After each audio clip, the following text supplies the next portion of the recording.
Assalamu alaikum all of you and welcome to Ibrahim's School of Physics and Mathematics. Introduction to O-Levels Physics 5054. अच्छा, बहुत सारे लोग जो हैं वो इस वीडियो का इंतजार कर रहे थे कि सर आप फिजिक्स कब स्टार्ट करेंगे। बेटा फिजिक्स स्टार्ट कर रहे हैं, लेकिन ये वीडियो तो खैर इंट्रोडक्शन है। अब बहुत सारे लोगों ने ये वीडियो जो अभी खोली होगी तो वो ये सोच के खोल रहे होंगे कि सर आज आप पेपर पैटर्न बताएंगे, आज आप जो है वो सिलेबस का पूरा हिस्सा बताएंगे। लेकिन बेटा इसको शुरू करने से पहले ना मैं आपको सबसे पहले बता देता हूँ कि अच्छा इस टाइम जो मुझे लोग देख रहे हैं, मतलब कहीं भी आप लोग जो भी इस वीडियो को देख रहा है वो या तो ओ लेवल्स का स्टूडेंट है या मैट्रिक या इंटर का स्टूडेंट है, ठीक है, मसला नहीं है। या फिर कुछ ऐसे पेरेंट्स हैं जो अपने बच्चों के लिए ओ लेवल्स फिजिक्स का टीचर ढूंढ रहे होंगे या ऐसी वीडियोस ढूंढ रहे होंगे जिसके अंदर पूरा सिलेबस विद पास्ट पेपर जो है कोई ना कोई बंदा वो करवा रहा हो, ठीक है।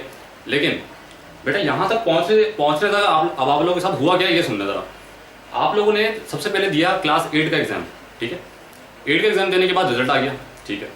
रिजल्ट आया, अब आप लोग अपने स्कूल में गए और वहाँ पे आप गए किसी करियर काउंसलर के पास, ठीक है। उससे आपने ये बात पूछी जाके आपके पेरेंट्स ने या आपने कि भाई मुझे जो ना ये समझ नहीं आ रहा कि अब मैं सब्जेक्ट कौन से लूँ अपने लिए, ठीक है। और ये जो सब्जेक्ट आप लेने वाले हैं अभी, जो आप ले चुके हैं मेरे ख्याल से, वो अब आपके ये डिसाइड करेगा कि यार आपने ज़िंदगी में आगे कहाँ जाना है, ठीक है। आपका पूरा करियर जो है वो वहाँ पे डिसाइड होगा इसी बेस के ऊपर। अच्छा, अब यहाँ पे ना लोग कंफ्यूज होते हैं। अब्बू ने बोला कि सर कि बेटा मेरा जो बेटा है ना वो बनेगा इंजीनियर। तो काउंसलर ने क्या बात बोली कि सर इसको जो है ना इंजीनियर बनाने के लिए आपको लेना पड़ेगा फिजिक्स, केमिस्ट्री और मैथमेटिक्स। ये 3 सब्जेक्ट जो हैं ये आपको लेने पड़ेंगे इसको इंजीनियरिंग लेवल में डालने के लिए। उसके बाद ए लेवल्स के अंदर फिर ये सब्जेक्ट फिजिक्स, केमिस्ट्री और मैथमेटिक्स। लेकिन अगर आपको जाना है डॉक्टर की फील्ड के साइड पर, मेडिकल की साइड पर, तो आपको लेना पड़ेगा बायो, फिजिक्स और केमिस्ट्री। मैथ्स की जरूरत नहीं है, ओ लेवल मैथ्स काफ़ी है, एड मैथ्स जरूरी नहीं है, ठीक है। अब आप पहुंच गए यहाँ पर। अब यहाँ पे पहुंचने के बाद हुआ ये कि इस सब्जेक्ट के लिए या किसी और सब्जेक्ट के लिए अब आप ढूंढ रहे हैं टीचर, ठीक है। टीचर ढूंढते हुए अब आप पहुंचे किसी बंदे के पास। उसने बोला यार मैं तो लूंगा 12,000 रुपये, ठीक है, 1 महीने का 12,000 रुपये लूंगा और पूरी तैयारी आपको बुक और पास्ट पेपर में करवा दूंगा, कोई मसला नहीं है, हम भी तैयारी करवाते हैं। और हम लोग मैं चार्ज करता हूँ 15,000 रुपये, कोई इस तरह की बात नहीं है। महंगी है चीज़ें, यहाँ भी आप लोगों को फ्री एक चीज़ें मिल रही हैं तो वो अलग बात है। लेकिन बेटा कभी ये बात सोची आपने कि यहाँ तो तुम पहुँच गए हो इस जगह पर, लेकिन एक्चुअली में इसका मीनिंग क्या है? क्या है बेटा फिजिक्स है क्या चीज़, ठीक है। अच्छा, यहाँ तक पहुँचने के बाद ना कुछ लोगों के दिमाग में कुछ इस तरह की बातें आती हैं। अच्छा, कोई बच्चा फंस भी जाता है, सर ये पता नहीं क्या ले लिया मैंने। अब यहाँ पे आप लोग जो हैं वो बड़े बड़े साइंटिस्ट जितने भी हैं, रुदरफोर्ड है, सही है, उसके अंदर फिर आपका आइंस्टाइन है और आइजैक न्यूटन है, ये बहुत सारे बड़े साइंटिस्ट जो हैं, लेजेंड्स जिसको हम बोलते हैं, उनको आप गाली दे रहे होते हैं कि सर ये इन्होंने फंसा दिया लाकर। अब हमें समझ नहीं आ रहा कि ये फिजिक्स को हम लोग सॉल्व कैसे करें। अच्छा, जिस टीचर से आप लोग पढ़ रहे हैं उसका भी कसूर नहीं बेचारेगा, वो आपको क्या समझा रहा है कि बेटा ये न्यूमेरिकल आएगा, ये सवाल होगा, ये वेरिएबल है, इसको इसमें पुट करना है और आपके पास आंसर आ जाएगा सीधा सीधा, ठीक है। वो आपको पेपर क्लियर करवा देगा और आपका जो है वो ग्रेड ए हो सकता है मेहनत करने के बाद आ भी जाए, ठीक है। बेटा ग्रेड ए लेके घूम रहे हो, किसी ने पूछ लिया तुमसे व्हाट इज फिजिक्स, अब वहाँ फंस गया। बेटा फिजिक्स को समझने के लिए ना, अच्छा मैंने बहुत ही सोचने के बाद ये वीडियो जो है वो काफ़ी ब्रेक के बाद में दे रहा हूँ आप लोगों को, तो बहुत सोचा मैंने इस चक्कर में कि इसका मीनिंग में क्या दूँ आपको।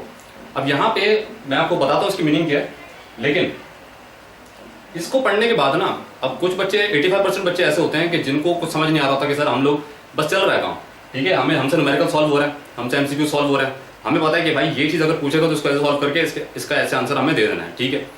लेकिन कुछ बच्चे होते हैं अब उनके दिमाग में कुछ ऐसी बातें आ रही होती हैं, सर ये फिजिक्स असल में है क्या, सही है, सर ये एस्ट्रल डायमेंशन क्या चीज़ है, ठीक है, सर ये स्पेस एंड टाइम क्या चीज़ है, सर हमारे माइंड में जो सेल्स है हमारे माइंड के, क्या उसमें इतनी पावर अल्लाह ने हमें दी हुई है, इतनी पावर इंसान को दी हुई है कि यहाँ से बंदा बैठकर खुद को अपनी स्पिरिट से अलग कर ले, ठीक है। तो अब ये बातें जो है बच्चे बोल रहे होंगे, ये जो सुनने वाले बोल रहे होंगे कि सर ये क्या बातें आप जो ना रूम की बातें कर रहे हैं, सही है। अच्छा, उसके बाद बात आती है टेलीपैथी क्या चीज़ है, स्पेस एंड टाइम की खास तौर पर बात आती है।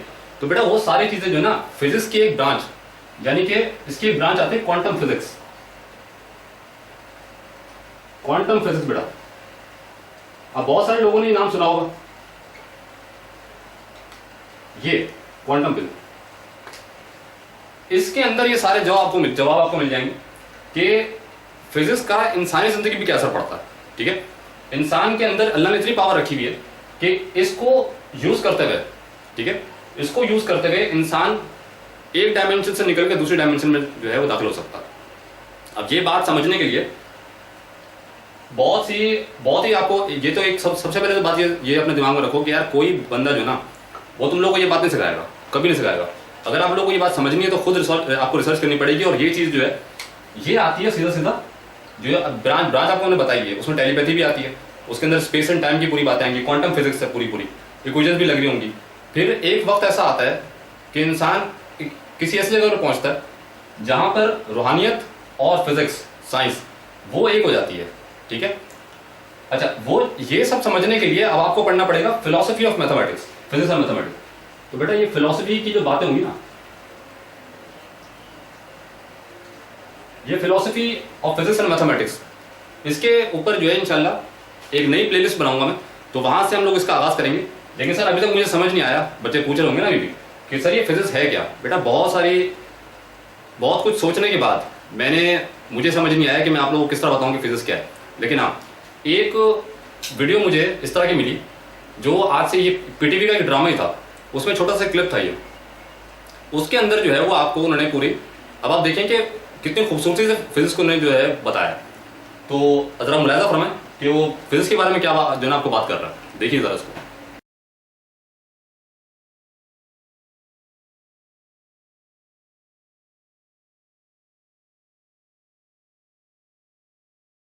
स्पेस और टाइम दोनों गिरफ्त में आ जाएंगे। सर ये किस तरह की बातें कर रहे हैं आप। बेटा इसका जो है ना सिर्फ मेरे पास एक ही जवाब है। एक शेर मैंने काफ़ी पहले एक जगह पढ़ा था कि फ़लसफ़ी को बहस के अंदर खुदा मिलता नहीं, फ़लसफ़ी को बहस के अंदर खुदा मिलता नहीं, डोर को सुलझा रहा है और सिरा मिलता नहीं। इसकी नेक्स्ट वीडियो में इंशाल्लाह हम लोग जो है इसका पेपर पैटर्न और इसका सिलेबस जो है वो शुरू करेंगे, और फिलोसफी ऑफ मैथमेटिक्स और philosophy of physics and mathematics, ये दोनों अलग अलग प्लेलिस्ट होंगी, तो उसको भी हम लोग देख लेंगे। तो इसी उम्मीद के साथ कि अल्लाह आपका और इस पाकिस्तान का हामी नासिर हो। पाकिस्तान जिंदाबाद, पाक फौज पाइंदाबाद।